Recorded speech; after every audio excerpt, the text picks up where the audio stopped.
2019 ఫిబ్రవరి 14న Pulwama terror attack మన దేశ రక్షణ కోసం ఎండనక వాననక సెలనక పగలనక రేయనక నిత్యం కష్టపడుతూ మన దేశ సంరక్షణ కోసం తన ప్రాణాన్ని సైతం ప్రణంగా పెట్టి మన దేశాన్ని రక్షిస్తున్న వీర జవాన్లందరికీ ఒక్కసారిగా జై హింద్ పలుకుతున్నాను. జమ్మూ కాశ్మీర్ లో 2019 ఫిబ్రవరిలో ఇదే రోజున అనగా ఫిబ్రవరి 14న పాకిస్తాన్ ముష్కరులు సిఆర్పిఎఫ్ కాన్వాయ్ లక్ష్యంగా చేసుకుని ఆత్మాహుతి దాడికి తెగబడ్డారు. ఈ దారుణ ఘటనలో 40 మంది మన భారతదేశ సైనికులు బలయ్యారు. జమ్మూ శ్రీనగర్ జాతీయ రహదారిపై అవంతిపురా సమీపంలో ఈ ఘోర ఘాతుకం చోటు చేసుకుంది. జమ్మూ నుండి మన సైనికులు శ్రీనగర్ వెళ్తుండగా ముష్కరులు మాటు వేసి ఘాతుకానికి పాల్పడ్డారు.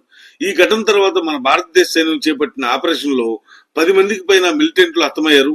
అంతేకాకుండా పాక్ ప్రేరేపిత ఉగ్రవాదులకు గుణపాఠం చెప్పాలని భావించిన భారత్ అందుకు మరోసారి సర్జికల్ స్ట్రైక్ ఎంచుకుంది. ఫిబ్రవరి 26న తెల్లవారుజామున సరిహద్దులు దాటి పాక్ భూభాగంలోకి చొచ్చుకెళ్లిన భారత వైమానిక దళం విరుచుకుపడింది. ఈ సర్జికల్ స్ట్రైక్ లో 300 పైనే పాకిస్తాన్ ఉగ్రవాదులు హతమయ్యారు. 40 ఏళ్ల తర్వాత పాక్ భూభాగంలోకి మన యుద్ధ విమానాలు చొచ్చుకెళ్లడం ఇదే తొలిసారి. ఈ సంఘటన జరిగిన 2 నెలలకి మన దేశం అంతా ఎలక్షన్లు జరగడం, ఎవరికి తగ్గట్టుగా వాళ్ళు ఈ టాపిక్ పై మాట్లాడడం, విమర్శలు చేసుకోవడం కొసమెరుపు. ఏది ఏమైనా దేశ రక్షణ కోసం 40 మంది వీర జవాన్లు బలవ్వడం బాధాకరం. అందుకే ఈ ఫిబ్రవరి 14 అనేది బ్లాక్ డే గా మారింది. మరి నాలాంటి వాళ్ళతో పాటు చాలా మందికి ఉన్న డౌట్ ఒకటే, ఈ సంఘటన వెనుక నిజంగానే రాజకీయమే కారణమా?